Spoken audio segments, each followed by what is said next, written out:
Hello and welcome to my YouTube channel once again. I am Nardev, your English teacher. Today I come up with translation and explanation of the chapter Nelson Mandela, Long Walk to Freedom. This chapter has been extracted from Mandela's autobiography Long Walk to Freedom. In this chapter he speaks about historic occasion, the inauguration. Dear students, have you heard of Nelson Mandela? He was the first black president of independent South Africa. He fought for freedom and spent 30 years in prison. He opposed the policy of apartheid. Finally, democratic elections were held in South Africa in 1994, and Mandela became the first black president after more than 3 centuries of British rule. प्यारे विद्यार्थियों, मैं यही brief introduction आपको हिंदी में एक बार translate करके बताना चाहूँगा। तो मैं बात करूँ इस चैप्टर की, नेल्सन मंडेला। यह एक्सट्रैक्ट मंडेला की autobiography long walk to freedom से लिया गया है। और इस पार्ट में मंडेला, जो कि अफ्रीका के पहले ब्लैक प्रेसिडेंट थे, वो अपने शपथ ग्रहण समारोह के बारे में बात करते हैं। प्यारे विद्यार्थियों, आपने नेल्सन मंडेला के बारे में सुना तो होगा। मंडेला 18 जुलाई 1918 यानी कि 18 जुलाई 1918 को जन्मे थे साउथ अफ्रीका में, और वो अफ्रीका के पहले ब्लैक प्रेसिडेंट भी बने। उन्होंने लंबे समय तक आज़ादी के लिए लड़ाई जारी रखी और लगभग 30 साल उन्होंने प्रिजन में बिताई, जेल में बिताई। उन्होंने अंग्रेज़ों के राज में पॉलिसी ऑफ अपार्थाइड यानी कि रंग भेद की नीति, आप कह सकते हो कि रेस के आधार पर, कलर के आधार पर वाइट पीपल और ब्लैक पीपल के बीच में पक्षपात, डिस्क्रिमिनेशन की जो पॉलिसी थी उसका विरोध किया। किसने? नेल्सन मंडेला ने। और आखिरकार अफ्रीका में सन 1994 में लोकतांत्रिक चुनावों का आयोजन हुआ और नेल्सन मंडेला को पहला ब्लैक प्रेसिडेंट चुना गया। यह लगभग अंग्रेज़ों के 3 सदियों तक राज के बाद संभव हो पाया, और इस खुशी को वो लोग बड़े ही एक इनॉग्रेशन एक शपथ ग्रहण समारोह का आयोजन करके मनाते हैं। अब डियर स्टूडेंट्स, मैं आपको सीधे ले चलता हूँ टेक्स्ट पर, जहाँ से हम लाइन बाय लाइन ट्रांसलेशन करेंगे। आप पेज नंबर 2 पर आइए, और उसके बाद जहाँ से टेक्स्ट शुरू होता है वहाँ पर मैं अपना मार्कर रखकर लाइन बाय लाइन ट्रांसलेशन करूँगा। 10th May dawned bright and clear।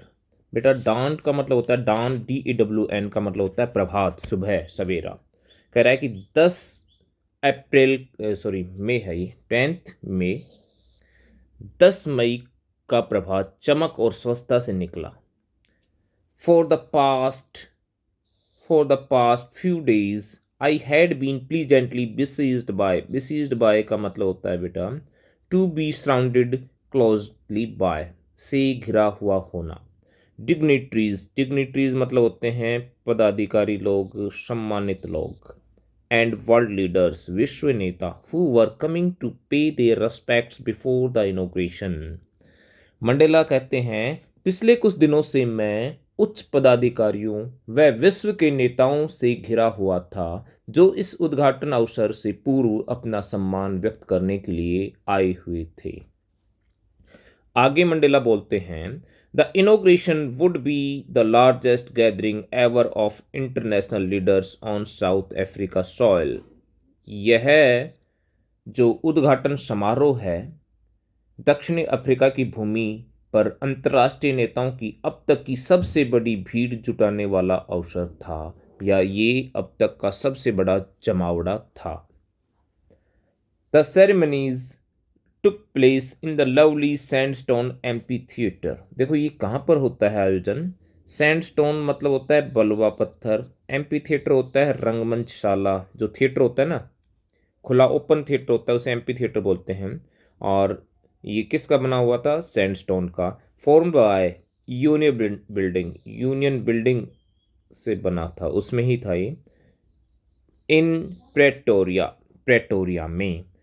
तो यहाँ पर मंडेला बोलते हैं यह समारोह प्रेटोरिया में यूनियन बिल्डिंग द्वारा बनाई गई सुंदर बलुआ पत्थर की खुली रंगशाला में हुआ।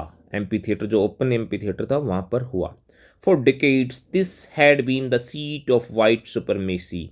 वाइट सुपरमेसी का मतलब है श्वेत सर्वोच्चता, क्योंकि वहां पर वाइट रूल था, ब्रिटिशर्स का रूल था, इसलिए बोला गया है वाइट सुपरमेसी मतलब सर्वोच्चता। यहां पर मंडेला बोलते हैं, कह रहा है कि दशकों से, फॉर डिकेड्स मतलब दशकों से, यह श्वेत सर्वोच्चता का स्थान रही थी। And now it was the site of rainbow gathering. Rainbow gathering क्यों बोला? क्योंकि अब उनको फ्रीडम मिल गई और यहाँ पर बिना कोई डिस्क्रिमिनेशन के श्वेत पीपल और अश्वेत पीपल दोनों का जमावड़ा है, एक साथ मिल करके इस आयोजन को मना रहे हैं। तो कलरफुल जो उनका दृश्य दिख रहा है उसे मंडेला रेनबो गैदरिंग बोल रहे हैं। Of different colours and Nations of the installation of south Africa's first democratic non racial government. यहां पर मंडेला बोलते हैं कि अब यह दक्षिण अफ्रीका की प्रथम लोकतांत्रिक अजातीय सरकार की स्थापना के लिए एकत्रित विभिन्न लोगों, श्वेत और अश्वेत, और राष्ट्रों का इंद्रधनुष्य दृश्य था, मतलब कलरफुल साइट था ये। On that lovely autumn day, क्योंकि ये आपको थोड़ा सा यहाँ पे समझना होगा। देखो अपने यहाँ पे मई में ऑटम नहीं होता, मगर अफ्रीका पड़ता है साउदर्न हेमिस्फीयर में, और हम पढ़ते हैं इंडियंस नॉर्दर्न हेमिस्फीयर में। तो जब वहाँ पर इस टाइम में मई, जो मई है, अपने यहाँ पे गर्मी होती है मगर वहाँ पे ऑटम होता है, ऑटम सीजन होता है। तो बोल रहा है on that lovely autumn day I was accompanied. Accompanied का मतलब होता है के साथ होना, ठीक है ना, बाय माई डॉटर जेनानी। कह रहा है कि इस प्यारे सुहावने पतझड़ के दिन मैं अपनी पुत्री जेनानी के साथ था। On the podium mister de Klerk was first sworn in as second deputy president। बोलता है कि मंच पर श्रीमान डी क्लर्क द्वितीय उपराष्ट्रपति के रूप में शपथ ग्रहण करने वालों में से थे। अब हम चलेंगे, देखो यहाँ पर एम्पी थिएटर का मीनिंग भी इन्होंने दे रखा है, इसको देख लें। अब हम नेक्स्ट पेज पर ले चलते हैं आपको, और यहाँ पर यहाँ से स्टार्ट हो रहा है, यहाँ से बेटा मैं हाईलाइट करता चलूँगा। आगे क्या बोलता है ये? देन थाबो मबेकी वाज स्worn in as first deputy president. उसके बाद मतलब जो डी क्लर्क थे उनके बाद तब थाबो मबेकी ने प्रथम उपराष्ट्रपति के रूप में शपथ ग्रहण की।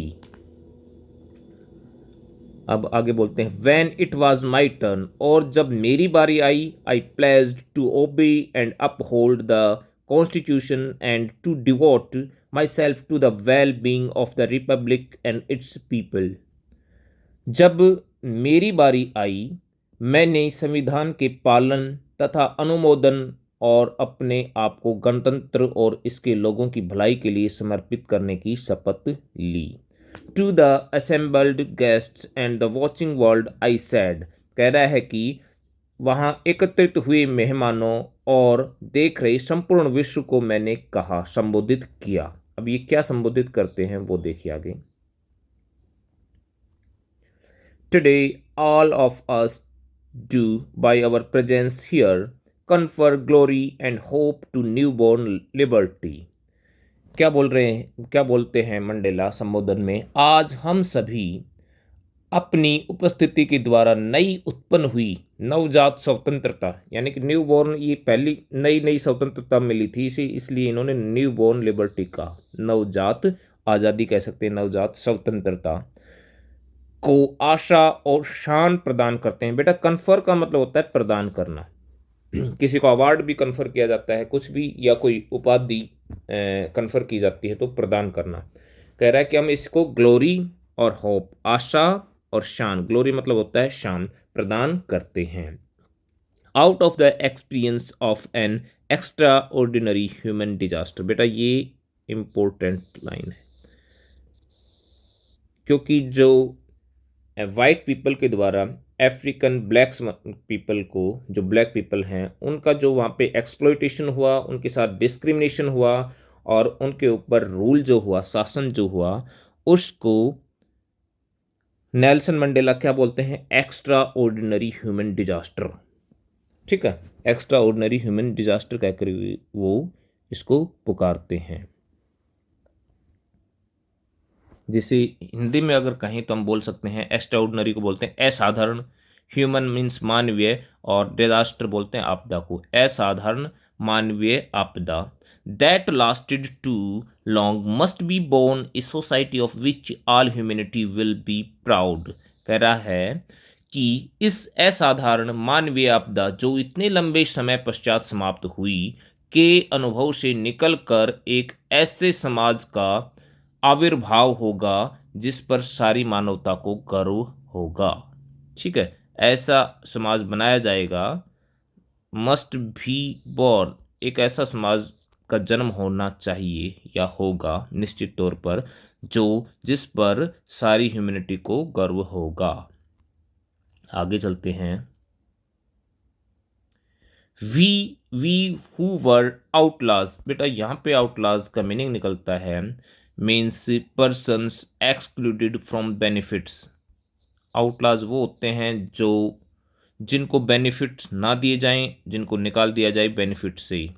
मीन्स वहाँ पर वाइट पीपल को तो सारे बेनिफिट्स, सुख सुविधाएं, सारी चीज़ें मिलती थी, बट जो ब्लैक पीपल थे वो क्या थे? उनको वंचित किया गया था, सारी हर चीज़ें, उनको हर सुविधाएं उनके लिए उपलब्ध नहीं थी। We who were outlaws not so long ago have today been given the rare privilege to be host to the nation of the world on our own soil. कहता है हम जो थोड़े समय पहले तक इस आउटलाज से, या मतलब आउटलाज थे, यानी कि इस रंग भेद की नीति के शिकार थे, जिसकी वजह से हम वंचित थे। आज today, so long ago, have today been given the rare privilege. हमको क्या मिला है आज? आज अपनी ही स्वयं की भूमि पर विश्व के राष्ट्रों की मेजबानी का सौभाग्य प्रदान किया गया है हमको। ठीक है, टू बी होस्ट द, यानी कि मेजबानी करने का, nations of the world on our own soil, यानी कि यह चीज़ हमको प्रिविलेज। बेटा क्या होता है? प्रिविलेज होता है एक स्पेशल, किसी को कोई अधिकार होना। ठीक है ना, ये विशेषाधिकार इसको हिंदी में बोला जाता है। कह रहा है कि हमें एक ऐसा विशेष अधिकार मिला है विश्व भर के लोगों को, विश्व भर के नेशंस का हमारी अपनी सरजमी पर उनको होस्ट करने का, उनकी मेज़बानी करने का अवसर मिला है। हम लोग जो लंबे समय तक वंचित लोगों की तरह जीवन जिए थे, वंचित थे, उनको ये सम्मान मिला है। We thank all of our distinguished international guests for having come to take possession with the people of our country of what is after all a common victory of justice, victory for justice, for peace, for human dignity। देखो ये words, बहुत बड़े बड़े words use किए हैं Mandela ने। वो क्या बोलते हैं?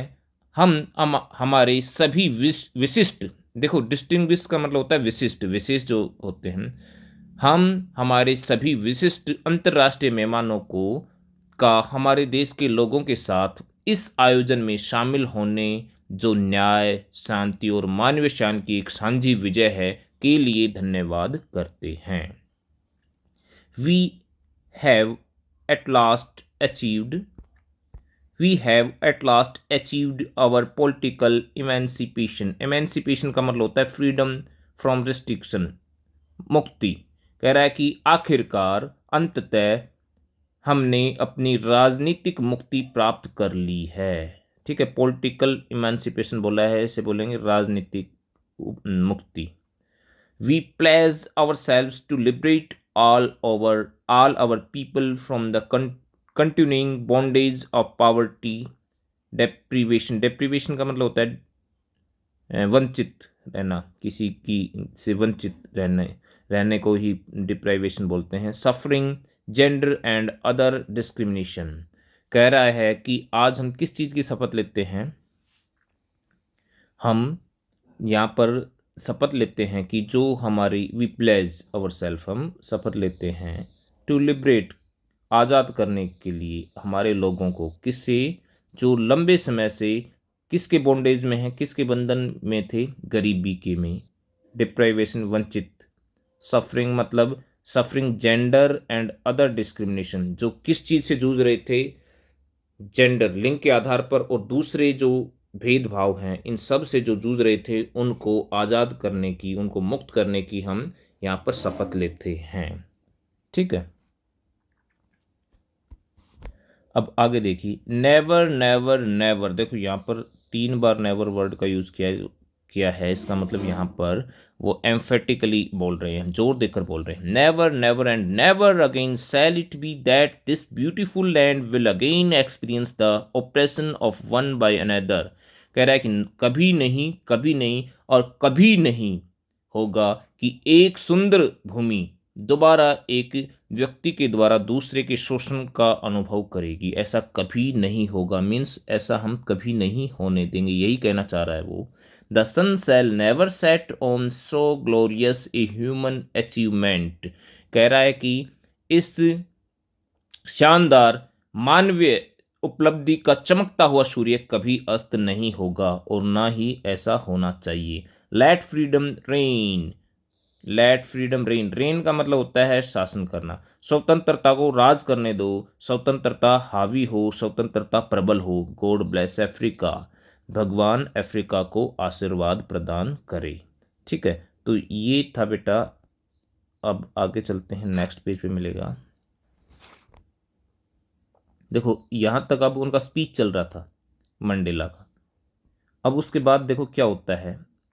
अब उनका स्पीच के बाद देखो क्या होता है। A few moments later we all lifted our eyes in awe as a spectacular array, array का मतलब होता है pattern, of South African jets, helicopters and troop carriers rolled in perfect formation over the Union building. Troop carriers वो होते हैं जो ऐसे जहाज जो क्या करते हैं, कैरी करते हैं। ट्रूप्स होते हैं सैन्य दल को ट्रूप्स बोलते हैं। तो यानी कि सैन्य वाहक जो विमान है उनको बोला गया है troop carriers.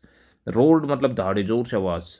In perfect formation over the Union building. कह रहा है कुछ ही क्षणों के पश्चात जब अफ्रीकी जेट विमान, हेलीकॉप्टर, सैन्य वाहक विमान संपूर्ण संगठन में यूनियन बिल्डिंग के ऊपर से गड़गड़ाहट करते हुए, साउंड करते हुए, गरजते हुए गुजरे, तो हम सभी ने अपनी श्रद्धायुक्त नजरें उस रंगीन और प्रभावशाली दृश्य, स्पेक्टुकुलर मतलब होता है प्रभावशाली दृश्य, की ओर उठा ली। मतलब उस ऊपर की तरफ एकदम से देखने लगे सभी। It was not only a display of pin point precision and military force, but a demonstration of the military's loyalty to democracy, to a new government that had been freely and fairly elected। कह रहा है कि यह न केवल सैन्य शक्ति के छोटे से दृश्य का यथार्थपूर्ण चित्रण था, बल्कि यह सेना का लोकतंत्र एवं नई सरकार जो स्वतंत्र और सही रूप से चुनी गई थी उसके प्रति दृढ़ राजभक्ति का प्रदर्शन था, लॉयल्टी का प्रदर्शन था, वफादारी का प्रदर्शन था। अब कह रहा है कि ओनली मोमेंट्स बिफोर, कह रहा है कि कुछ ही क्षणों से पहले, इन कुछ ही क्षणों पहले, कुछ ही पलों पहले, the highest generals of the South African defence force and police, their chest bedecked, bedecked मतलब होता है डेकोरेट, बिडेक्ट मतलब डेकोरेटेड, मतलब सजे हुए होना। with ribbons and medals from days gone by, saluted me and pledged their loyalty। कह रहा है कि कुछ क्षण पहले ही दक्षिणी अफ्रीकी सेना और पुलिस के सर्वोच्च जनरलों ने, जिनका सीना फीतों व पुराने दिनों के पदकों से अलंकृत था, सुशोभित था, मुझे उन लोगों ने सलाम किया और अपनी वफादारी की शपथ ली। कह रहा है कि वही जनरल्स, वही ऑफिसर्स जो अब से कुछ क्षणों पहले वाइट जो सुप्रीमेसी थी, वाइट जो रूल था उसके लिए काम करते थे, उनके रिबन और उनके ही मेडल उनकी ड्रेसेस पर लटक रहे थे, उन्होंने लोगों ने अब, यानी कि वो अब हमारे अंडर आ गए, हमारी वफादारी करेंगे, वो हमारे लिए काम करेंगे। अब उन्होंने हम हमारे को क्या किया है, सल्यूट किया है। अब देखो आगे, I was not unmindful of the fact. देखो बेटा ये है ना, जब I was not unmindful of the fact, जब नोट और उसके साथ नेगेटिव वर्ड आ जाए तो वहाँ पर बेटा क्या होता है, एक फिगर ऑफ स्पीच होता है जिसे बोलते हैं, ये कभी नहीं सुना होगा आपने, वैसे यहाँ पर यूज हुआ है तो मैं बता देता हूँ, LITOTES, लिटेट्स। लिटेट्स हम बोल सकते हैं, वैसे इसका सही प्रोनाउंसिएशन होता है लिटोटिस। लिटोटिस, लिटो मतलब इसको लिटो भी नहीं थे, लिटेटिस, लिटेटिस। तो इसका उच्चारण थोड़ा सा अजीब है, बट ये कब होता है, जब नेगेटिव सेंटेंस के द्वारा एफर्मेटिव मैसेज दिया जाए, यानी कि ये सकारात्मक मैसेज है। देखो इसका मतलब ये निकलता है, I was not unmindful means I was mindful. इसका मतलब ये कह रहा है कि आई वॉज नॉट माइंडफुल का मतलब ये हुआ, I was mindful of the fact, मैं इस चीज़ से, इस सत्य से, इस फैक्ट से क्या था, माइंडफुल था। इस फैक्ट के बारे में मुझे क्या था, पता था, मतलब सचेत था, इस फैक्ट के प्रति, इस तथ्य के प्रति मैं सचेत था। That not so many years before they would not have saluted but arrested me. कह रहा है कि इस तथ्य से मैं क्या था, सचेत था कि कुछ सालों ही पहले, ज़्यादा साल नहीं हुए हैं, सो मैनी ईयर्स नहीं हुए हैं, उनसे पहले यही लोग, ये जनरल्स और ऑफिसर्स, जो पुलिस ऑफिसर्स हैं, ये लोग मुझे सल्यूट नहीं करते थे, बल्कि क्या करते थे, अरेस्ट मी, अरेस्ट किया था इन्होंने मेरे को। Finally a chevron of Impala, chevron of Impala jets, ये इम्पाला जेट्स हैं, और चेवरॉन बोला जाता है ग्रुप ऑफ प्लेन्स को, ठीक है। इम्पाला प्लेन्स का ग्रुप लेफ्ट स्मोक, धुआं छोड़ता हुआ, ट्रेल मतलब होता है लंबी सी जो पूंछ बनाते हैं पीछे धारी, उसे ट्रेल बोलते हैं, of the black red green blue and gold of the new south African flag.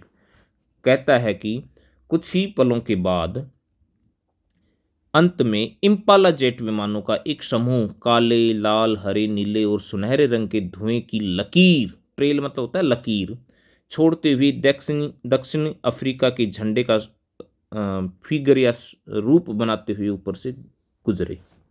मतलब एक ग्रुप गुजरा, जो क्या था, इम्पाला प्लेन का था। The day was symbolised for me by the playing of our two national anthems and the vision of white singing Nkosi कोसी स्केले। ये उनका कोई जो नेशनल एंथम है उसके लिरिक्स हैं, उनका टाइटल है इया Africa and black singing Die Stem. देखो वहाँ पर दो नेशनल एंथम थे, पहले ब्लैक पीपलों का क्या था, ब्लैक जो पीपल थे उनका था डाई स्टेम, फिर अंग्रेजों ने वहाँ पे अपना नया बनाया, ये बनाया उन्होंने जिसको बोलते हैं निकोसी सिकेलेल अफ्रीका, ठीक है। और ब्लैक तो अभी भी इसी को चाहते हैं, डाई स्टेम को ही। तो old anthem of the Republic, ये क्या था, पुराने वाला था, उस रिपब्लिक का, उस कंट्री का पुराने वाला नेशनल एंथम था डाई स्टेम। तो अब जब इस दिन को हमारे दो राष्ट्रगानों को, धुनों को बजाकर मेरे लिए सिंबलिक मतलब प्रतीकात्मक बनाया गया, मतलब वहाँ पे क्या हुआ कि उस दिन उस समारोह में दो नेशनल एंथम गाए गए, बजाए गए। श्वेत लोगों ने नेकोसी सिकेलेल ई अफ्रीका और जो वाइट पीपल थे जिनको जो ब्लैक पीपल थे जिनको श्वेत लोग कहा जाता है, इन्होंने बजाया ड्राई स्टेम।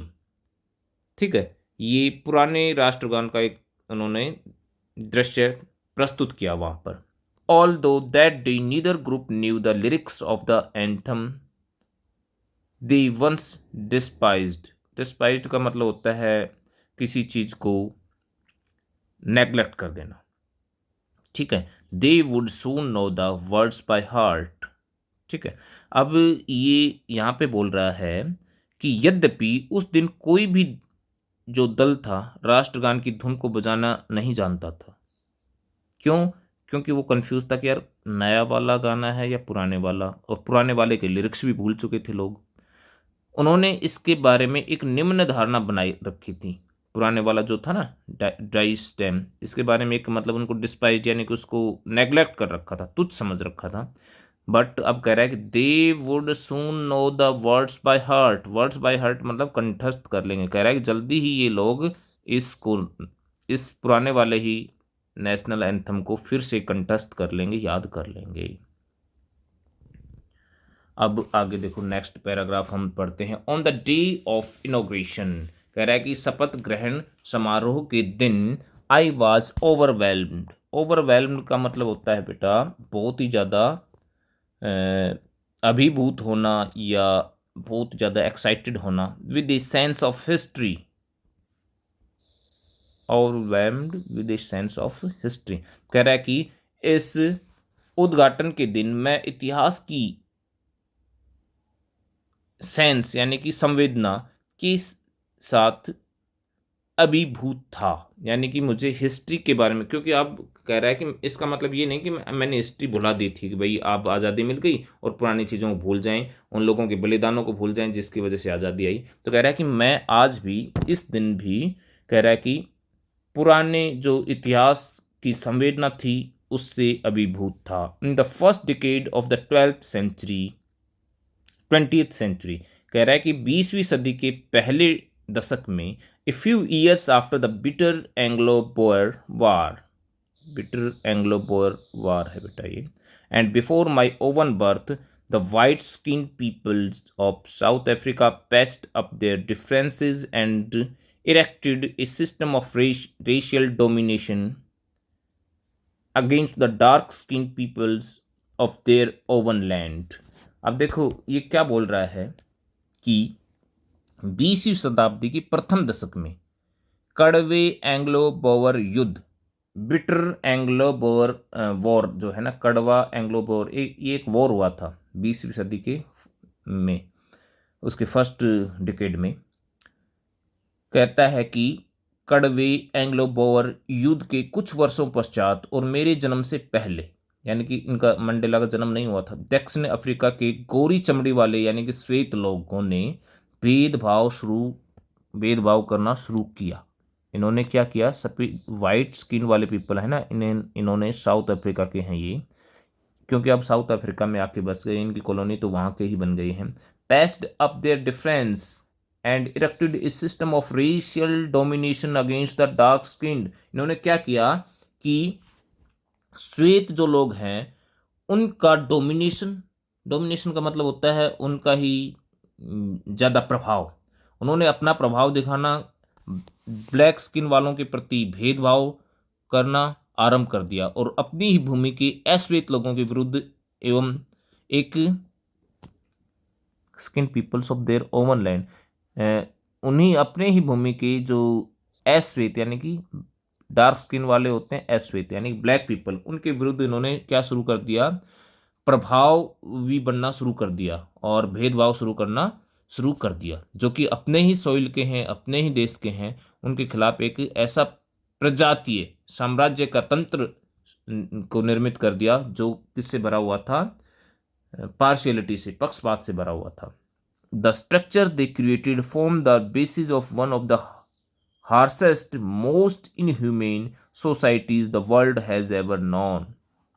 कह रहा है कि जो संगठन उन लोगों ने बनाया वह विश्व के अब तक जाने गए सबसे कठोर, सबसे अमानवीय, इनह्यूमन मतलब होता है अमानवीय, सबसे अमानवीय समाज पर आधारित था, सोसाइटी पे बेस्ड था, जो आज तक जाना जाता है। Now in the last decade of the 20th century and my own 8th decade as a man, that system had been, आगे चलना पड़ेगा,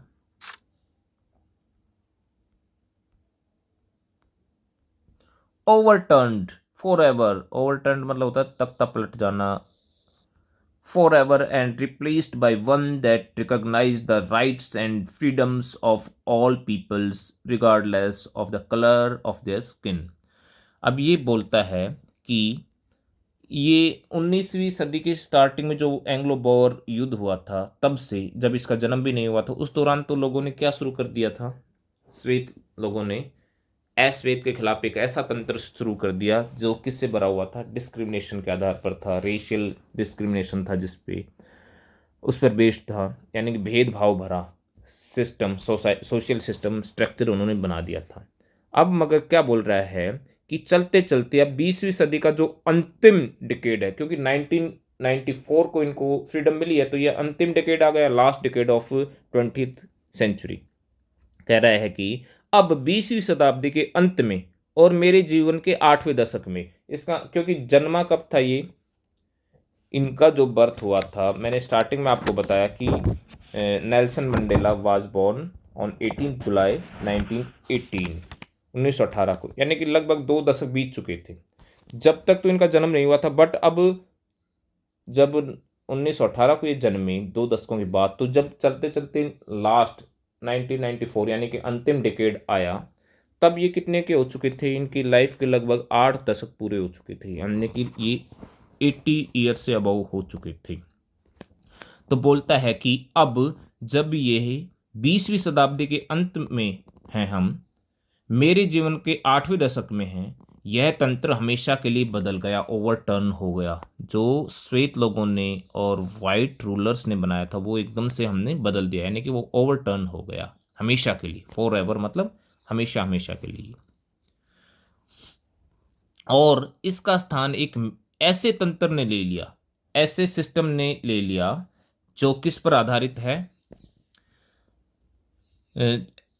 जो सभी लोगों की त्वचा के रंग के स्थान पर उनके अधिकारों, राइट्स एंड फ्रीडम और आज़ादी, सभी लोगों की आज़ादी को मान्यता देता था। ऐसे सिस्टम का हमने क्या कर दिया, ऐसे सिस्टम की हमने स्थापना कर दी, जो बिल्कुल हर इंसान के, हर जाति के लोगों की राइट्स और उनकी आज़ादी को मान्यता देता है, without any discrimination on the basis of colours और रेस।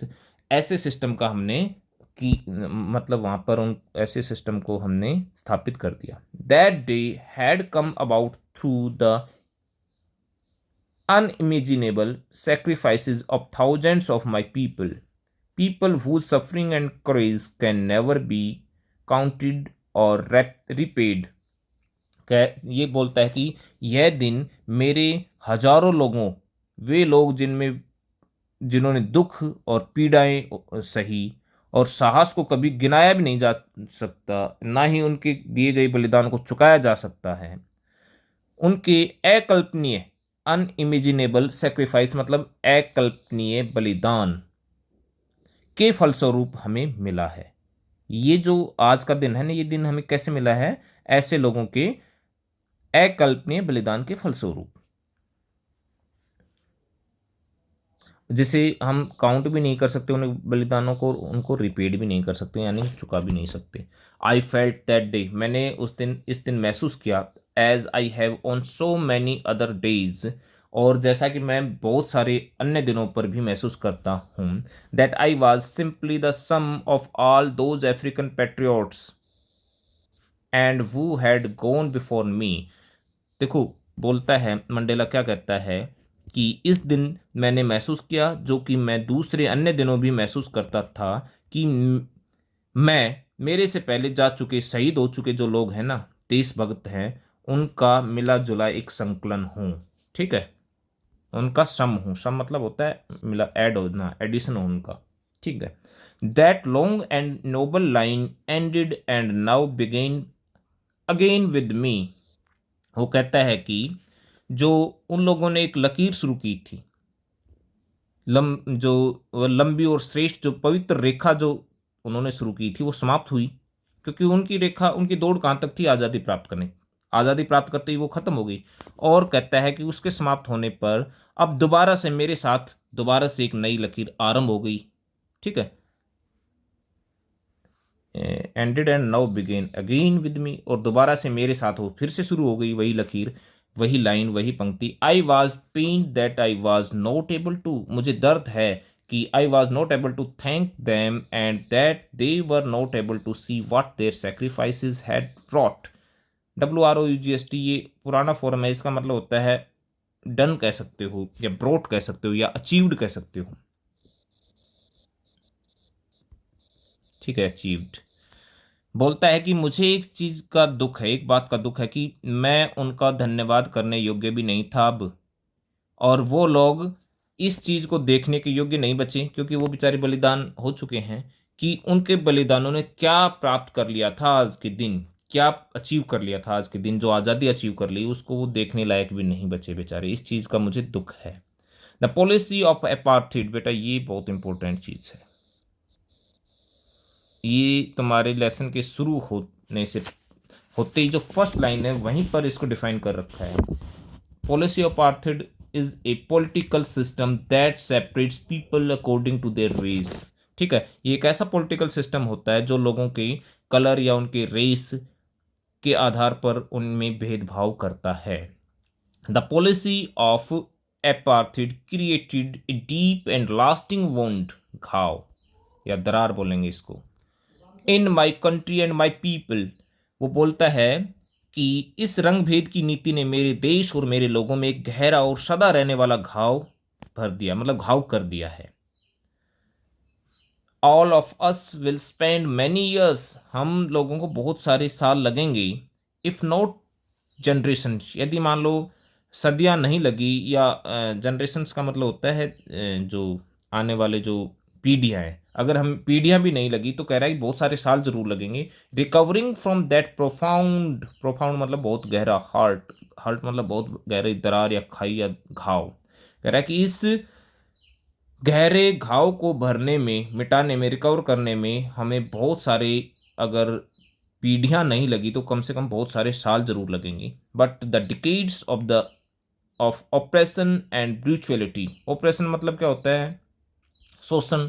ब्रूचुअलिटी मतलब अन्याय, और जैसे क्रूरता कह सकते हैं। And another unintended effect that was that it produced the Oliver Tambos, the Walter Sissulus, the Chief Luthulus, the Yusuf Dadus, the Bram Fishers, the Robert Subukivis of our time, man of such extraordinary। इनको इन्होंने क्या बोला है? असाधारण लोग बोला है इनको। और ये कौन थे? अफ्रीका के वो लोग थे जिन्होंने सेक्रीफाइस दिया था फ्रीडम को प्राप्त करने के लिए। तो इनके लिए ये क्या बोलता है? ये बोल रहा है कि परहैप्स, नो नो, ये था, but the decades of oppression and brutality had another unintended effect. कह रहा है कि देखो बेटा, यहाँ पर बहुत ही गहरा एक मैसेज है, एक बहुत अच्छा थॉट आपको मिलेगा, और जो रियल बात होती है वो अपने एक्सपीरियंस से बता रहा है कि जो एक्सप्लॉइटेशन होता है, किसी को दबाया जाता है, किसी का शोषण किया जाता है, किसी को परेशान किया जाता है, तो उसके दूसरे परिणाम भी निकलते हैं। एक तरफ तो लोगों का शोषण हो रहा होता है, मगर ऐसे ही सफरिंग से, ऐसे ही ऑपरेशन से, मतलब शोषण से, सदियों भरे दशकों के ऐसे ही क्रूरता, ऐसे ही शोषण के दूसरे जो इफेक्ट होते हैं, उन्हीं का परिणाम क्या था कि इन्होंने क्या पैदा किए? ऐसे ऐसे देशभक्त पैदा किए, जैसे ओलिवर टेम्बोज, वॉल्टर सिसुलस, ये हैं जितने भी, चीफ लिथुलिस, द यूसुफ डेडोज, ये सब किसकी वजह से पैदा हुए? क्योंकि अंग्रेजों के दशकों तक उनकी क्रूरता, उनके अन्याय, उनके ऑपरेशन की वजह से ये लोग ऐसे पैदा हुए। क्योंकि लोग, जनता में क्या होता है, रिफ्लेक्स एक्शन तो होता ही है, जिसे हम कह सकते हैं रिप्रिकॉशन, यानी कि जब आप किसी का दमन करोगे तो वहाँ से विरोध होगा और वो शपथ लेकर के ऐसे ऐसे गहरे विचारों से भर जाएंगे और वो एक दिन देशभक्त बन जाएंगे। ठीक है, तो इन्हीं का परिणाम था कि यहाँ पर कैसे लोग पैदा हुए। यहाँ पर ओलिवर टेम्बोज, वॉल्टर सिसलस और मुख्य लिथुलिस, यूसुफ डेडोस, ब्राम फिशर, रॉबर्ट शबुकिविज को उत्पन्न किया। ठीक है, और इसके आगे था मैन ऑफ सच एक्स्ट्राऑर्डिनरी, ऐसे ऐसे एक्स्ट्राऑर्डिनरी पीपल जिनको हम बोलें असाधारण लोगों को पैदा किया। अब देखो बेटा आगे चलते हैं। ये लोग थे, उनकी यहाँ पे पिक दे रखी है। नेक्स्ट चलेंगे पेज पर। ये काफ़ी लेंदी लेसन है, इसमें देखो ये क्या बोलता है वहाँ पे। क्रेज, ये पहले की लाइन, great wisdom and generosity that their like may never be known again. ये बोलता है कि ऐसे अदम्य साहस वाले लोग, बुद्धि और उदारता वाले व्यक्ति, ऐसे इंसान कभी भी दोबारा उत्पन्न नहीं होंगे। जिनका क्रेज अदम्य साहस था, जिनमें बहुत अधिक बुद्धिमत्ता थी और उदारता से भरे हुए थे। ये देखो इन्होंने यहाँ पर इनको मेटाफर दिया है, इनके लिए इनको उपमा दी गई है। नेल्सन मंडेला ने इनको उपमा दी है, क्रेज, विजडम, जेनरोसिटी, यानी कि उदार थे वो और बुद्धिमत्ता से भरे थे और अदम्य साहस वाले थे और असाधारण लोग थे। ये कभी भी दोबारा जन्म नहीं लेंगे। Perhaps it requires such depth of operation. कह रहा है कि शायद इनको जन्म लेने के लिए, इनको बनाने के लिए सच डेप्थ ऑफ ऑपरेशन, बहुत गहरे शोषण की, ऑपरेशन की जरूरत होती है। To create such heights of character, बहुत इंपॉर्टेंट लाइन है ये ध्यान रखना। कह रहा है कि शायद इस प्रकार के उच्च चरित्र के निर्माण के लिए इतना गहन शोषण जरूरी है, चाहिए, तभी ऐसा चरित्र निर्मित होता है। ये बहुत इंपॉर्टेंट लाइन है। My country is rich in the minerals and gems that lie beneath its soil.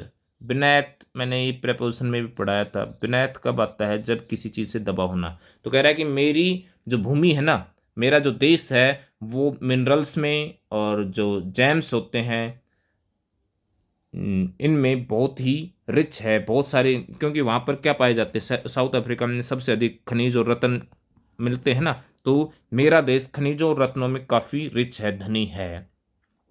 That lie beneath it's soil, जो इसकी धरती के नीचे पाए जाते हैं। But I have always known that it's greatest wealth is it's people, मगर मैं हमेशा से एक ही चीज़ जानता आया हूँ कि इसकी सबसे अधिक, सबसे बड़ा इसका जो वेल्थ है, धन है, वो क्या है? यहाँ के लोग। Finer and truer than the purest diamonds, जो प्योर से प्योर जो डायमंड होता है, शुद्ध हीरो में सबसे अच्छे और सबसे सच्चे हैं, शुद्ध हीरे की तरह, उससे भी ज़्यादा सच्चे और उससे भी ज़्यादा फाइनर, यानी कि अच्छे हैं। कौन? यहाँ के लोग, इट्स पीपल। तो इनको, वहाँ की जनता को वो किससे तुलना कर रहा है? प्योरेस्ट डायमंड से। ये बेटा यहाँ पर हर जगह मेटाफर का यूज कर रखा है इन्होंने। ठीक है ना, मेटाफर यहाँ पे बहुत यूज हुआ है इस लेसन में। It is from these comrades in the struggle that I learn the meaning of courage. कह रहा है कि संघर्ष में मैंने, मेरे कॉमरेड होते हैं साथी, संघर्ष में मैंने मेरे इन साथियों से साहस का अर्थ समझा, जाना। ठीक है, मैंने कैसे जाना कि व्हाट इज करेज, ये मैंने लर्न किया, जाना इन लोगों के साथ रह करके। टाइम एंड अगेन, कह रहा है कि बार बार। टाइम एंड अगेन का मतलब होता है बेटा बार बार, again and again. I have seen man and women risk and give their lives for an idea. कह रहा है कि बार बार मैंने पुरुषों और स्त्रियों को एक विचार के लिए, आजादी के विचार के लिए अपने प्राण न्योछावर करते देखा है। I have seen men stand up to attacks and torture without breaking, showing strength and resilience, लचीलापन। रेजिलेंस का मतलब होता है लचीलापन। That defies the imagination. कह रहा है कि मैंने पुरुषों को बिना टूटते हुए आक्रमण और यातना के समय साहस और अकल्पनीय लचीलेपन के साथ खड़े देखा है अपनी आंखों से। I learn that courage was not the absence of fear. मैंने सीखा कि साहस का मतलब ये नहीं होता कि फियर का ना होना, डर की अब्सेंस ही साहस नहीं होता, but the Triumph over it, बल्कि डर पर जीत का नाम साहस होता है। मतलब डर का ना होना साहस नहीं है, बल्कि डर पर जीत पाना ही साहस है। The brave man is not he who does not feel afraid, but he who conquers that fear. कह रहा है कि एक बहादुर मनुष्य वह नहीं है जो डर को महसूस ना करता हो, बल्कि वह होता है बहादुर व्यक्ति जो भय पर, डर पर विजय प्राप्त कर ले। ठीक है। No one is born hating another person because of the colour of his skin or his background or his religion. कह रहा है कि कोई भी जन्म से किसी दूसरे के वंश, उसकी पृष्ठभूमि और उसके धर्म के कारण घृणा नहीं कर सकता, नहीं करता है। ठीक है। People must learn to hate, and if they can learn to hate, they can be taught to love, for love comes more naturally to the human heart than its opposite। देखो इंपॉर्टेंट लाइन्स हैं बेटा, ध्यान से देखो कि लोगों को घृणा करना सीखना चाहिए, और यदि वे घृणा करना सीख सकते हैं तो उन्हें प्रेम करना भी सिखाया जा सकता है ना, क्योंकि प्रेम मानव हृदय में इसके विपरीत अधिक प्राकृतिक रूप से, सहज रूप से आता है। कह रहा है कि प्रेम करना तो सहजता के साथ सीख सकता है इंसान। जब वो नफरत करना सीख सकता है तो ये देखो, मोर नेचुरली, लव कम्स मोर नेचुरली, अधिक नेचुरली आता है ह्यूमन हार्ट में, जितना कि हेट आता है उससे भी ज़्यादा सहजता के साथ दिल में प्रेम आता है। Even in the grimmest times in prison, when my comrades and I were pushed to our limits, I would see a glimmer of humanity in one of the guards, perhaps just for a second, but it was enough to reassure me and keep me going। कह रहा है कि जो हमारे jail में सबसे कठोरतम समय था, उसमें भी, ग्रीमेस्ट टाइम बोला है ना, कठोरतम समय, उसमें मैंने क्या नोटिस किया जेल में। कह रहा है कि जब मैं और मेरे साथी मित्र हमारी सीमाओं से भी परे यंत्रणा, यानी कि जो जो वहाँ पर यातना दी जाती है उसका शिकार थे, यानी कि वो हमको दी जा रही थी लिमिट से भी बाहर, जो हमें जब यंत्रणा या यातना, पीड़ा पहुंचाई जा रही थी, उस समय मैं और उनमें से उस समय भी मैंने क्या देखा कि उनमें से एक जो गार्ड था, सिपाही था, उसमें मानवता की झलक मैंने नोट की, मैंने ऑब्जर्व की कि उसमें भी मानवीयता है, चाहे वो एक सेकंड के लिए ही क्यों ना आती हो उसमें मानवता, मगर उसमें भी इसने मानवता, ह्यूमैनिटी ऑब्जर्व की। But it was enough to reassure me. कह रहा है चाहिए एक सेकंड के लिए रही हो ये मानवता, बट ये कह रहा है कि काफ़ी पर्याप्त थी मुझे फिर से रीअश्योर करने के लिए, मुझे अपने मतलब जो संकल्प है, अपना गोल है, उसके लिए रीअश्योर और कीप मी गोइंग रखने के लिए, मुझे मुझे आश्वस्त करने के लिए और बढ़ते रहने के लिए मोटिवेट करने के लिए, वो ह्यूमैनिटी जो मैंने उस संतरी में देखी, उस सिपाही में देखी, वो काफ़ी पर्याप्त थी। Man's goodness is a flame that can be hidden but never extinguished. ये बहुत ही इंपॉर्टेंट लाइन है मंडेला की। कह रहा है कि जो आदमी की अच्छाई जो होती है ना, आदमी की अच्छाई जो है वो एक प्रकार की फ्लेम है। ठीक है। मैंस गुडनेस जो होती है, मनुष्य की जो अच्छाई का जो गुण होता है, वो एक प्रकार की फ्लेम है, ज्वाला है, जिसे छिपाया तो जा सकता है मगर बुझाया नहीं जा सकता है। एक्सटिंग्विश का मतलब होता है बुझाना। कह रहा है कि मनुष्य की अच्छाई जो होती है एक प्रकार की ज्वाला है, जिसे छिपाया तो जा सकता है मगर उसको बुझाया नहीं जा सकता। तो बेटा इससे आगे देखिए, in life every man has twin obligations. अब वो ये इंपॉर्टेंट चीज़ ऑब्लिगेशंस के बारे में बात करेगा। कह रहा है कि जिंदगी में हर व्यक्ति के दो दायित्व होते हैं। ऑब्लिगेशन टू हिज फैमिली, अपने परिवार के प्रति जिम्मेदारी, टू हिज पेरेंट्स, और अपना जो parents, to his wife and children, अपने परिवार, अपने माँ बाप, अपने वाइफ और अपने बच्चों के प्रति जिम्मेवारी। ये तो हुई पहली obligation. and he has an obligation to his people, to his community, his country। और जो दूसरा ऑब्लिगेशन है, जो दूसरा उसका दायित्व है, वो अपने देश के लोगों, अपनी कम्युनिटी, अपने समाज और अपने देश के प्रति होता है। ये इंपॉर्टेंट चीज है कि what are the two obligations, what are twin obligations. ठीक है, यहाँ पे क्वेश्चन बनेगा कौन सी टू ऑब्लिगेशंस नेल्सन मंडेला ने बताई है। In a civil and human, आगे चलता हूं मैं, in a twin and human society, each man is able to fulfill those obligations according to his own inclinations and abilities। कह रहा है कि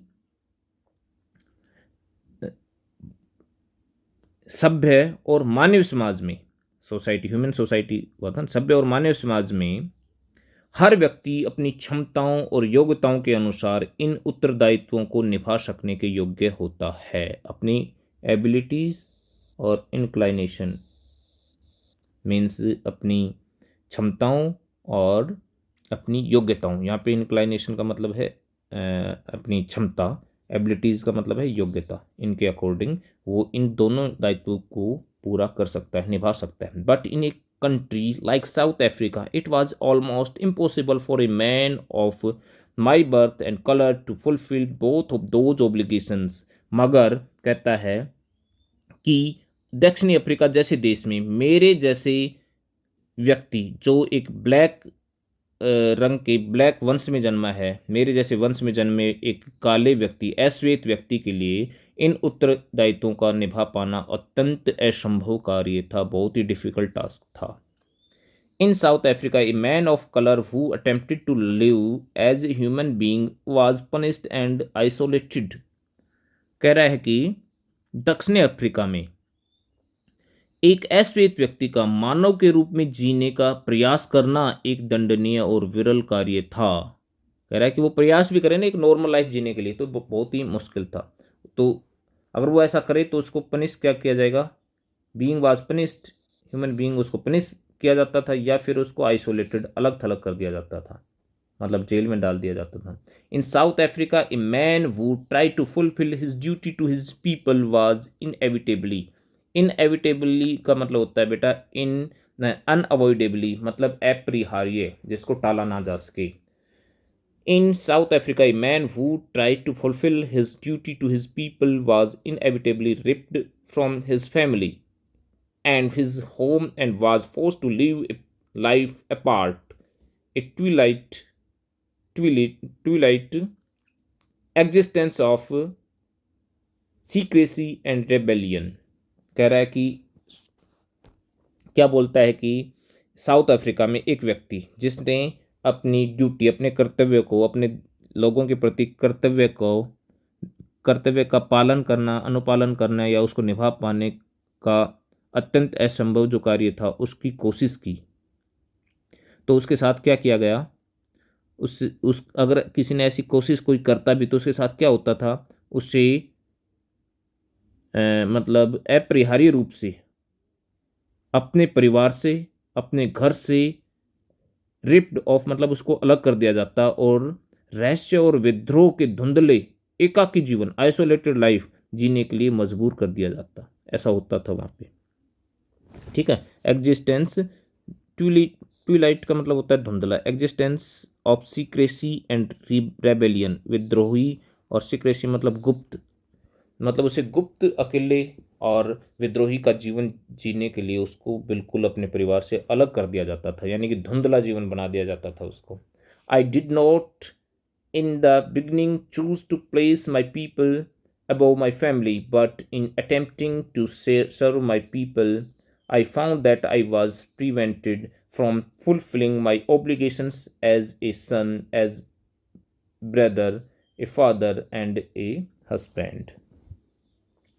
ये क्या बोल रहा है यहाँ पर देखिए, कह रहा है कि मैंने आरंभ में शुरुआत में मेरे परिवार के ऊपर अपने लोगों में अपना स्थान बनाना आरंभ नहीं किया, किंतु अपने लोगों की सेवा करने के प्रयास में मैंने जाना कि मुझे एक पुत्र, एक भाई, एक पिता और एक पति का उत्तरदायित्व निभाने से रोक दिया गया।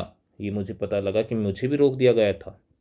मंडेला बोल रहे हैं, I was not born with a hunger to be free. कह रहा है कि मैं स्वतंत्र होने की भूख को लेकर पैदा नहीं हुआ था, मतलब जन्म से ही मुझे ये भूख नहीं थी कि मुझे फ्रीडम चाहिए। I was born free, free in every way that could now I could now. कह रहा है कि मैं जहाँ तक जानता था स्वतंत्रता पैदा हुआ था, मैं जहाँ तक ये जान पाया था या पहचानता था, मैंने देखा था, तो मैं स्वतंत्र ही पैदा हुआ था। हर प्रकार से मैं बिल्कुल स्वतंत्र था। ये इसने बचपन की वो बता रहा है ना, क्योंकि जब बच्चा जन्मता है उसे पता नहीं होता कि भाई तू तू स्वतंत्र है कि नहीं। उसकी फैमिली ही जहाँ पर वो खेलता है घूमता है वहीं उसके लिए एक दायरा होता है स्वतंत्रता का। यदि कोई रोक टोक ना हो तो वो सोचता है कि मैं स्वतंत्र हूँ। तो वो कह रहा है कि मेरे को तो ऐसा लगा था कि मैं बिल्कुल फ्री जन्मा था और हर तरीके से आज़ाद था। Free to run in the fields near my mother's hut, free to swim in the clear stream that ran through my village, free to roast mealies under, mealies मतलब है खाना, under the stars and ride the broad back of slow moving bulls. कह रहा है कि मैं किस किस प्रकार से स्वतंत्र था वहाँ उस समय बचपन में। मैं मेरी माँ की झोंपड़ी के निकट खेतों में दौड़ने के लिए स्वतंत्र था, उस धारा में तैरने के लिए स्वतंत्र था जो मेरे गांव के पास से बहती थी, सितारों के नीचे भोजन पकाने में और धीमी गति से चलने वाले बैलों की चौड़ी जो पीठ होती है उस पर सवारी करने के लिए बिल्कुल स्वतंत्र था।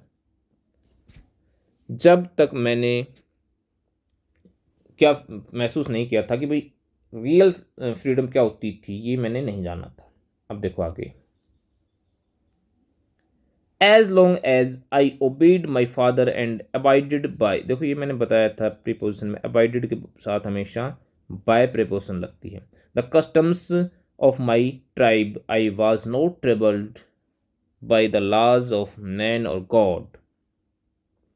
जब तक मैंने अपने पिता की आज्ञा का पालन किया और मेरे कबीले के ट्राइब के जो रीति रिवाज हैं उससे बंधा रहा, उनका अबाइड बाई का मतलब होता है उनको फॉलो करना, उनको फॉलो किया, तब तक मुझे मानव या भगवान के द्वारा बनाए गए कानूनों से कोई दिक्कत या परेशानी नहीं हुई। यानी कि जब तक मैं अपने सिस्टम में रहा, अपने फैमिली में उन्हीं के अंदर रहा, बाहर नहीं निकला, जब तक तो मुझे कोई प्रॉब्लम नहीं हुई।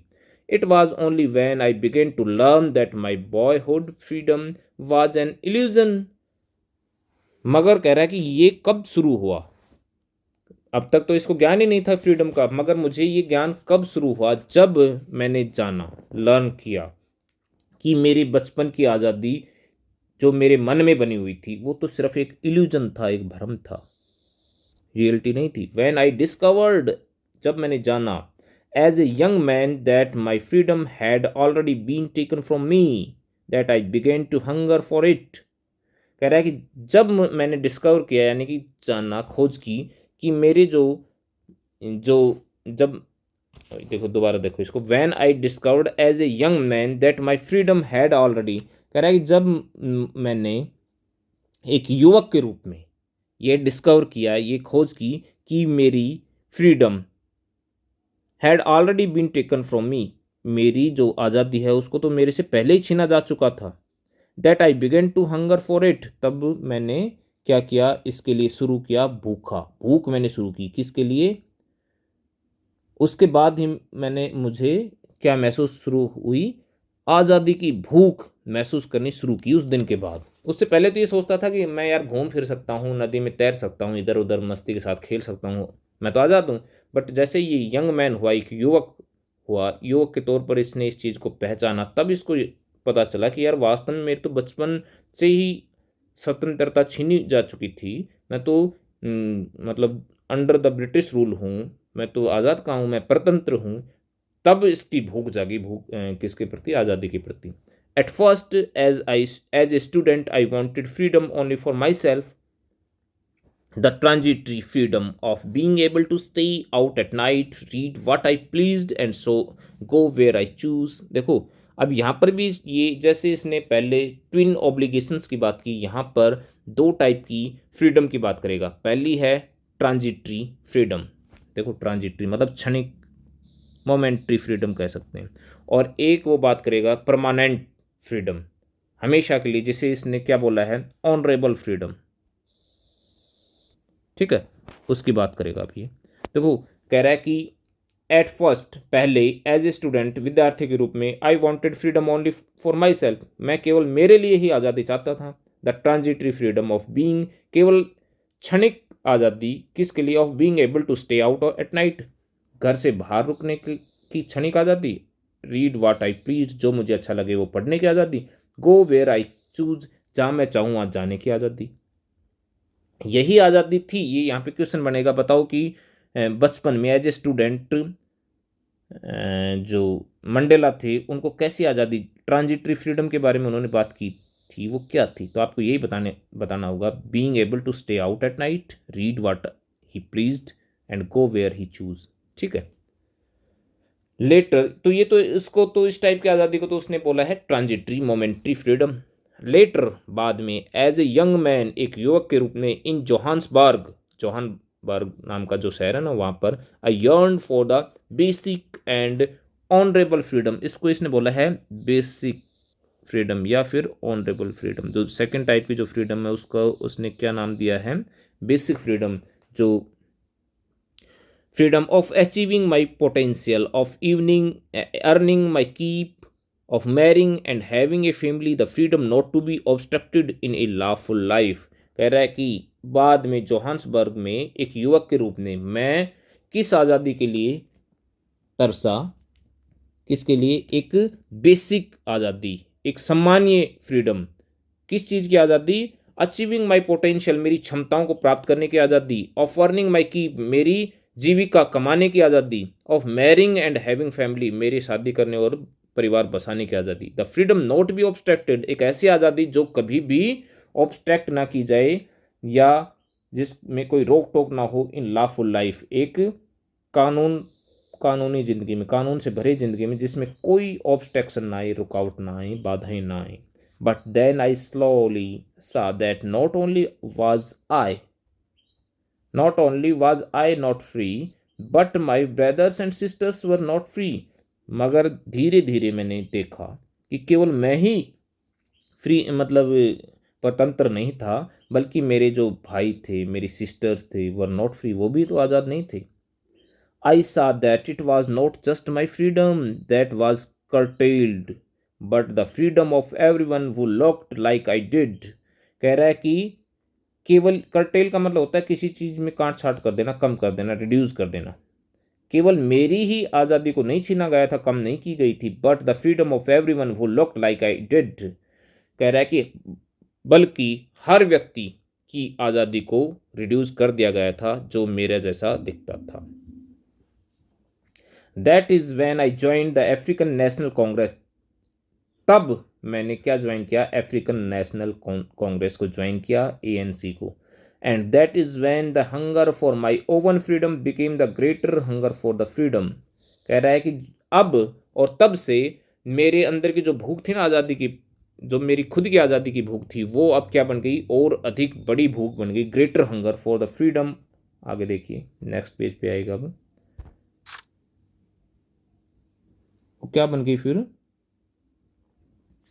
इसमें देखिए ये था ऑफ माई पीपल। कह रहा है जो तब से, जब से मैंने ANC ज्वाइन किया, अफ्रीकन नेशनल कांग्रेस ज्वाइन किया, तब से ये जो मेरे अंदर की, मेरे खुद की आज़ादी के लिए जो भूख थी, वो अब और अधिक बड़ी भूख बन गई, हर किसी मेरे लोगों की आज़ादी के लिए भूख बन गई अब वो। यानी कि अब तक तो मैं ये चाहता था कि मेरी केवल मुझे आज़ादी चाहिए, अब वो क्या जानने लगा कि हाँ, अब सब लोगों की, पीपल, सारी जनता की, पूरे देश की आज़ादी चाहिए हमें, ये भूख बन गई उसकी। It was this desire for the freedom of my people to live their lives with dignity and self respect that animated my life. देखो ये क्या बोल रहा है कि, अब बोलता है कि एनिमेटेड का मतलब होता है बेटा किसी चीज़ को में जीवंत कर देना, किसी चीज़ में लाइफ भर देना। ठीक है, तो कह रहा है कि it was this desire for the freedom of my people to live their lives with dignity and self respect। कह रहा है कि यह एक इच्छा थी, मेरे लोगों की स्वतंत्रता की जो इच्छा, जिससे वे अपना जीवन सम्मानपूर्वक और आत्मसम्मान के साथ जी सके, इस इच्छा ने एक कायर व्यक्ति को निर्भीक व्यक्ति में बदल दिया। देखो क्या किया, कह रहा है कि that was it was desire for the freedom of my people to live their lives with dignity and self respect that animated my life, जिसने मेरी जिंदगी को जीवंत कर दिया, that transformed a frightened young man into bold one, जिस चीज ने एक डरपोक व्यक्ति को क्या बना दिया, निर्भीक व्यक्ति बना दिया। देखो ये इंपॉर्टेंट चीजें हैं बेटा, ये मैसेज बहुत इंपॉर्टेंट है। किस चीज ने मंडेला को कायर से निर्भीक बनाया? अपने लोगों की डिग्निटी और सेल्फ रेस्पेक्ट, यानी कि आत्मसम्मान के साथ जिंदगी जीने की इच्छा ने मेरी लाइफ को जीवंत कर दिया और मेरे डरपोकपन को किस में बदल दिया? बोल्डनेस में, यानी कि निर्भीकता में बदल दिया। यानी कि उनके इच्छा की वजह से मैं क्या बन गया? एक ब्रेव इंसान बन गया। अब डरपोक से मैं, भीरू से मैं क्या बन गया? साहसी बन गया। That drove a law abiding attorney to become a criminal, इसी चीज ने एक कानून, लॉ अटॉर्नी जनरल कौन होता है बेटा? एक अधिकारी होता है, कानूनी अधिकारी, ठीक है ना।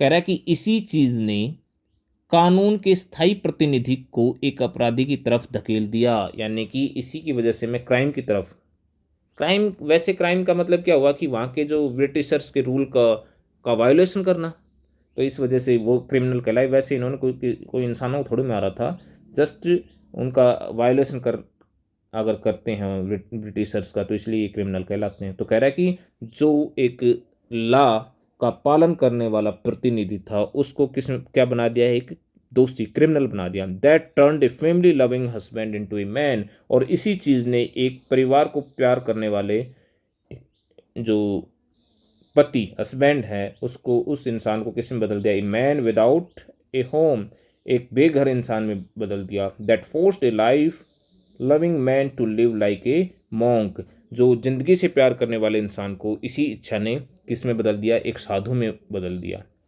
यानी कि घर से बेघर कर दिया, और जो पारिवारिक इंसान है उसको साधु बना दिया, और जो लॉ का पालन करने वाला व्यक्ति है उसको एक क्रिमिनल बना दिया।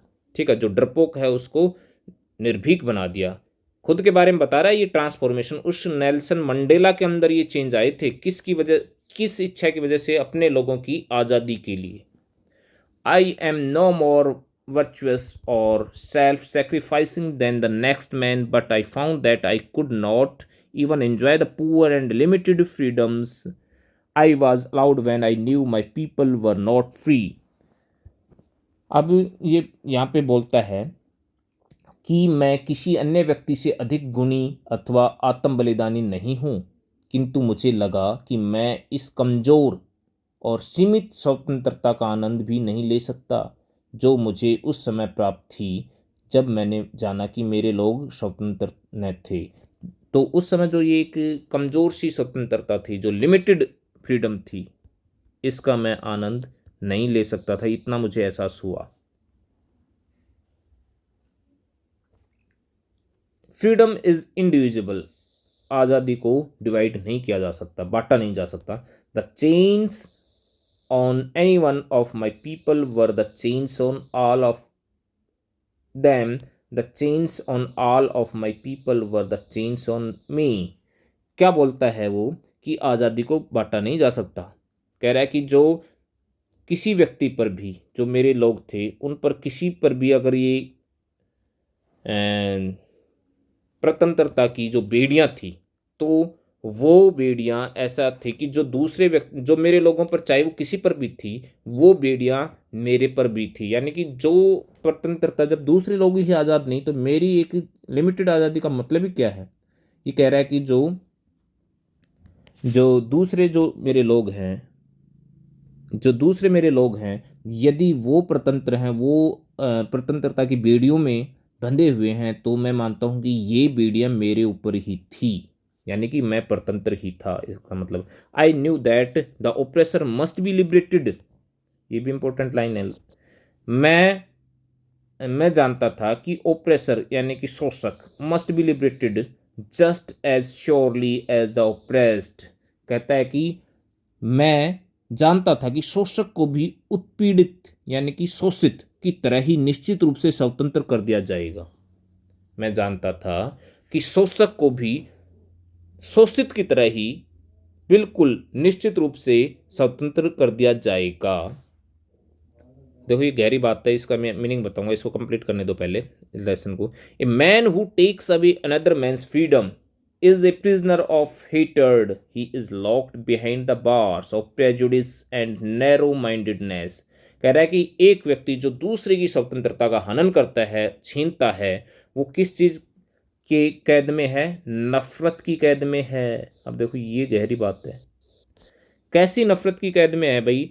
क्योंकि जब आप किसी की स्वतंत्रता को छीनोगे, परेशान करोगे, तो वो इंसान आपसे नफरत करने लगेगा।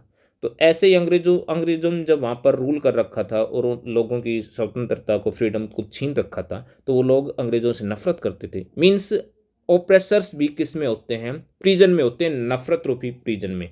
प्रिजनर हैं वो हेटर्ड के, नफरत की। ही इज लॉक्ड बिहाइंड, और ऐसा व्यक्ति किस चीज में बंधा है? Behind the bars of prejudice and narrow mindedness. Prejudice का मतलब होता है प्रेजुडिस का मतलब होता है एक प्रकार से पार्शियलिटी भी कह सकते हैं इसको, पक्षपात पूर्णता भी बोल सकते हैं। और वैसे इसको बोलते हैं पूर्व धारणा, किसी चीज़ के प्रति पूर्व धारणा ही बना कर रखना। Strong dislike without any good reason, prejudice है यहाँ पे मीनिंग दे रखा है।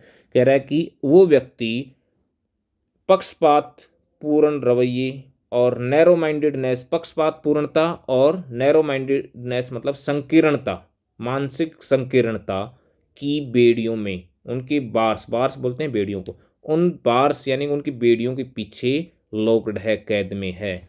कौन? जो व्यक्ति दूसरों की स्वतंत्रता छीनता है वो। आई am not truly free if I am taking away someone else freedom. कह रहा है कि मैं वास्तविक रूप से मैं आज़ाद नहीं हूँ यदि मैं दूसरे की आज़ादी को छीनता हूँ। Just as surely as I am not free when my freedom is taken from me. मैं वैसे ही आज़ाद नहीं हूँ जैसे जब मेरे द्वारा मेरी आज़ादी जब किसी दूसरे के द्वारा छीन ली जाती है। सेम वैसे ही जब मैं दूसरे की आज़ादी छीनता हूँ तो मैं उस समय भी आज़ाद नहीं होता हूँ। ये हर इंसान को पहचाननी चाहिए ये बात। The oppressed and oppressor alike are robbed of their humanity. कह रहा है कि शोषक, ओप्रेस्ड मतलब शोषित, एंड द ओप्रेसर यानी कि शोषक, अलाइक एक जैसे ही, are robbed of their humanity किस चीज़ के? अपनी ही, समान रूप से। अलाइक का मतलब होता है समान रूप से, रोब्ड ऑफ देयर ह्यूमैनिटी समान रूप से अपनी ही जो मानवता है उसके लुटेरे हैं। रोब मतलब होता है लूटना। ठीक है, देखो इस लास्ट लाइन को मैं अगर बोल लूँ तो ये क्या हुआ?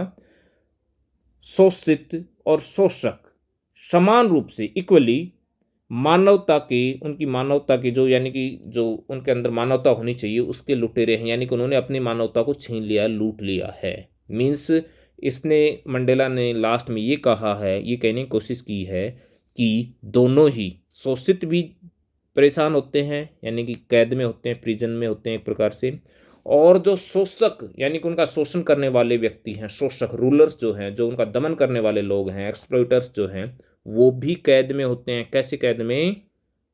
नफरत रूपी में, नैरो माइंडेडनेस यानी कि मानसिक संकीर्ण होते हैं वो, और उनमें मानवता नहीं होती है, वो अपनी ह्यूमैनिटी को ख़त्म कर चुके होते हैं, इस रूपी कैद में होते हैं वो भी। तो बेटा this was all about this chapter. ये काफ़ी लॉन्ग हो गया video. Thank you very much.